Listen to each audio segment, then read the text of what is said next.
CM Revanth Reddy సింగపూర్లో బిజీగా గడుపుతున్నారు. సింగపూర్ విదేశాంగ మంత్రి వివిఎన్ బాలకృష్ణతో సీఎం బృందం సమావేశమైంది. గ్రీన్ ఎనర్జీ, మూసి పునరుజ్జీవనం, పర్యాటకం, విద్య, ఐటీ, నైపుణ్య నిర్మాణంపై వారు చర్చించారు. సీఎంతో పాటు ఐటీ పరిశ్రమల శాఖ మంత్రి శ్రీధర్ బాబు, ఆ శాఖ ప్రత్యేక ప్రధాన కార్యదర్శి జయేష్ రంజన్ భేటీలో పాల్గొన్నారు. మరోవైపు అక్కడి ఐటీఈతో తెలంగాణలోని యంగ్ ఇండియా స్కిల్ యూనివర్సిటీ ఒప్పందం చేసుకున్నారు. సీఎం రేవంత్ రెడ్డి, మంత్రి శ్రీధర్ బాబు సమక్షంలో ఈ ఒప్పందం జరిగింది. ఇందులో భాగంగా ఐటీఈ పాఠ్యాంశాలను స్కిల్ వర్సిటీ ఉపయోగించుకోనుంది.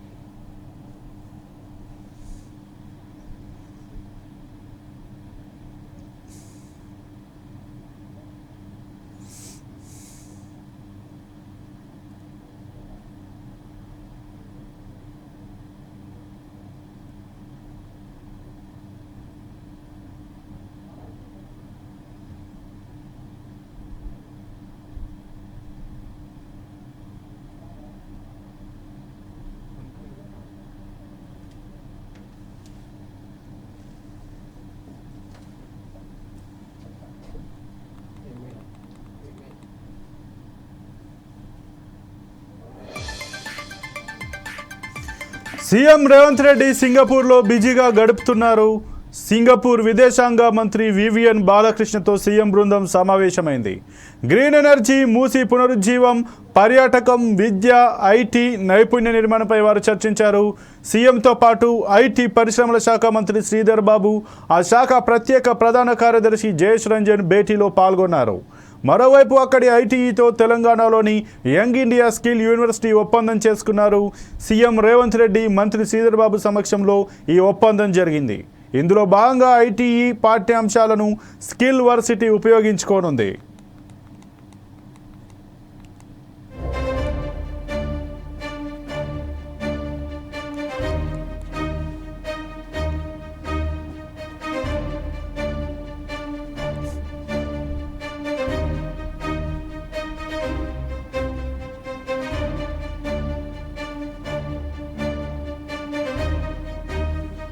ఇక ఇదే అంశానికి సంబంధించి మా ప్రతినిధి సుధాకర్ మరిన్ని వివరాలు అందిస్తారు. సుధాకర్, చెప్పండి, గత 6 రోజుల పాటు సీఎం రేవంత్ రెడ్డి సింగపూర్ అలాగే దావోస్ టూర్ అయితే జరుగుతుంది. నిన్న సింగపూర్లో సీఎం రేవంత్ రెడ్డి అయితే స్కిల్ యూనివర్సిటీకి సంబంధించి అక్కడ సింగపూర్ యూనివర్సిటీకి సంబంధించి ఐటీతో ఒప్పందం కూడా చేసుకున్నట్టు తెలిసింది. దీని గురించి మీ దగ్గర ఉన్న పూర్తి సమాచారం ఏంటి? సీఎం రేవంత్ రెడ్డి అలాగే మంత్రి దుద్దిల శ్రీధర్ బాబు 6 రోజుల పర్యటనలో భాగంగా మాత్రం వీళ్ళు సింగపూర్ వెళ్ళడం జరిగింది. సింగపూర్ లో ఉన్న అంటే తెలంగాణ రాష్ట్రంలో పరిస్థితులలో ఏ విధంగా అభివృద్ధి చెందించాలి, ఏ విధంగా ఎటువంటి నిధులు తీసుకురావాలి, అలాగే దానికి సంబంధించిన పూర్తి కార్యాచరణ కోసం మాత్రం ఇది ముఖ్యమంత్రి కానీ మంత్రి కానీ సింగపూర్ వెళ్ళినట్టు తెలుస్తుంది. సింగపూర్ విదేశాంగ మంత్రి వివిఎన్ బాలకృష్ణ గురించి కూడా ఒక బృందం వారు కూర్చొని వీటిని చర్చ జరిగినట్టు సమాచారం. ఈ చర్చ కూడా సమావేశంలో మనకు తెలంగాణ రాష్ట్రానికి మాత్రం కొద్దిగా లాభం వచ్చే జరిగిందని అనుకోవచ్చు. గ్రీన్ ఎనర్జీ, మూసి పునర్జీవనం, పర్యాటకం, విద్య, ఐటీ నైపుణ్యం నిర్మాణంపై మాత్రం వీరు అక్కడ చర్చించిన సమాచారం. ఏదేమైనా వీళ్ళతో మాత్రం ఆ శాఖకు సంబంధించిన ప్రధాన కార్యదర్శి జయేష్ రంజన్ కూడా ఈ భేటీలో పాల్గొనే సమాచారం ఉంది. ఏదేమైనా తెలంగాణలో చూసుకుంటే ఈ మధ్య కాలంలో తెలంగాణ అభివృద్ధి చెందే దిశగా మాత్రం రాష్ట్ర ముఖ్యమంత్రి ఆయా దేశాల ప్రజాప్రతినిధులతోటి అలాగే అక్కడ ఉన్న పెద్ద సంస్థలతోటి చర్చలు జరపడానికి ముందుకెళ్తున్న నేపథ్యం కడుతుంది.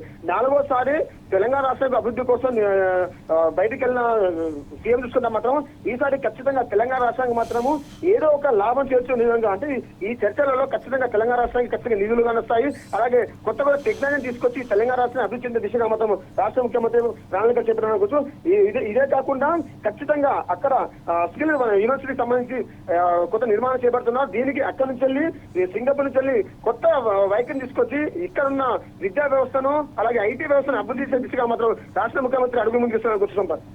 అయితే ఇక ఏదైతే ఇప్పుడు ఈ పర్యటన ఆధారంగా మనకి ఏమైనా కొత్త పెట్టుబడులు వచ్చేటువంటి అవకాశం ఏమన్నా ఉందా? సంపద ఒకటే అనుకోవచ్చు, భారీగా పెట్టుబడులను సమీకరించడానికే రాష్ట్ర ముఖ్యమంత్రి ఈ పర్యటనపై వెళ్ళడం జరిగింది. అయితే గతంలో కూడా విదేశీ పర్యటనకు రాష్ట్ర ముఖ్యమంత్రులు కానీ మంత్రులు వెళ్ళడం జరిగింది. అయితే 3 సార్లు వెళ్ళిన విదేశీ పర్యటనకు వెళ్ళిన మంత్రులు కానీ ముఖ్యమంత్రి కానీ అక్కడి నుంచి ఎటువంటి లాభం చేకూర్చలేదు. కానీ ఈసారి మాత్రం ఖచ్చితంగా తెలంగాణ రాష్ట్రానికి భారీ పెట్టుబడులు సమీకరించడానికి మాత్రము ముందస్తు ప్రణాళికలు ఏర్పాటు చేసుకుంటుంది. ఈ ప్రణాళికలో ఒకటే చూసుకోవచ్చు, వీళ్ళు ముందుగా Singapore institute of technical education వాళ్ళని సందర్శించడం జరిగింది. దాని ప్రకారంగానే తెలంగాణ కూడా అదే ధోరణిలో ఇక్కడ కొనసాగించాలి. అలా చేస్తే మాత్రం తెలంగాణ రాష్ట్రం అభివృద్ధి దిశగా ముందుకెళ్తుంది. దీనికి సంబంధించి మాత్రం సింగపూర్ విదేశాంగ మంత్రి వివియన్ భాస్కర్ తో సమావేశం జరిపారు. ఈ సమావేశం మాత్రం సఫలమైన కోసం ఖచ్చితంగా వీళ్ళ షెడ్యూల్ మొత్తం వచ్చేసి 6 రోజుల షెడ్యూల్ ఉంది. ఈ 6 రోజుల షెడ్యూల్ లో ఖచ్చితంగా తెలంగాణ రాష్ట్రానికి వీళ్ళు ఏ విధంగా ముందుకెళ్లారో దానికి సంబంధించిన విదేశీ పెట్టుబడులు తీసుకోవడంలో ముందస్తు పాత్ర, అలాగే గ్రీన్ ఎనర్జీ, మూసీ పునర్జీవనం, ఐటీ, నైపుణ్య నిర్మాణంపై పూర్తిగా చర్చలు జరిపాయి. ఈ చర్చల ద్వారా ఖచ్చితంగా తెలంగాణ రాష్ట్రానికి ఎంతో నిధులు వస్తాయి. రాష్ట్ర అభివృద్ధి దిశగా ముందుకెళ్తుంది అనుకోవచ్చు. Okay, thank you Sudhakar.